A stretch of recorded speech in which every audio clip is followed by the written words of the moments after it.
வாழ்வியல் நோய்கள்லாம் நம்மை தொற்றிக்கொள்ளாமல் இருப்பதற்கு இந்த கேழ்வரகின் கருஞ்சிவப்பு நிறக்கூறு பயனுள்ளதாக இருக்குது. அப்போ அந்த கேழ்வரகை குழந்தைகள்ல இருந்து பெண்களாக இருக்கட்டும் எல்லாருமே அதை தொடர்ச்சியாக பயன்படுத்திட்டு வரணும். அதை நம்ம ராகி தோசையாக கேழ்வரகு தோசையாக சாப்பிடலாம். குழந்தைகளுக்கு சின்ன சின்ன மாவு உருண்டையாக கேழ்வரகு ராகி உருண்டைம்பாங்க, அந்த ராகியை கருப்பட்டியோடு சேர்ந்து உருட்டி ஒரு சிற்றுண்டி பண்டமாக கேழ்வரகு ராகி உருண்டை கொடுக்கலாம். ராகி புட்டு செய்து சாப்பிடலாம்.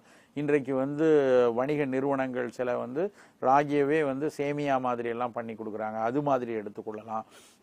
ராகி தோசையாக உளுந்தோடு சேர்த்து தோசையாக வார்த்து நம்ம சாப்பிடலாம்.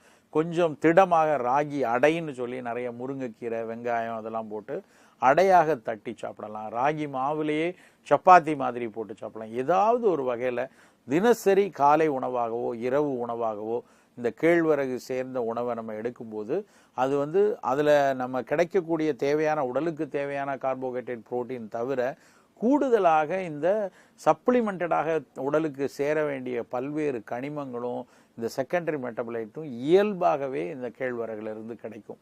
அப்புறம் இன்னொரு முக்கியமான விஷயம் என்ன அப்படின்னா, கேழ்வரகை நல்லா அடை மாதிரி தட்டி சாப்பிடும் பொழுது அதனுடைய உணவு ஒரு லோ கிளைசிமிக் உணவாக இருக்கும்.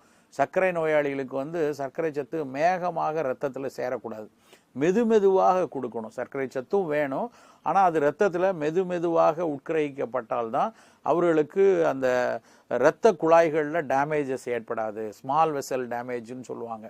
சர்க்கரை நோயாளிகளுக்கு அப்படி ஆற்றலும் கிடைக்கணும், வேகமாக வந்துடக்கூடாது, மெதுவாக வரும்பொழுது இந்த ஸ்மால் வெசல் டேமேஜும் ஏற்படாது. அப்படிங்கிறப்ப கேழ்வரகு மிகச்சிறப்பான உணவு. நிறைய பேர் நினைக்கிற மாதிரி அரிசி உணவு இல்லையா, அப்போ உடனே சப்பாத்தி போட்டு கோதுமை உணவு மட்டுமே சர்க்கரை நோயாளி சாப்பிடுவாங்க, எந்த நேரமும் சப்பாத்தி சாப்பிடுவாங்க. அதுக்கு கேழ்வரகு ஒரு சிறந்த மாற்று. இன்னொரு விஷயம், கேழ்வரகு நிறைய சாப்பிடும்போது மலச்சிக்கல் வராது, மூல நோய்க்கு நல்லது.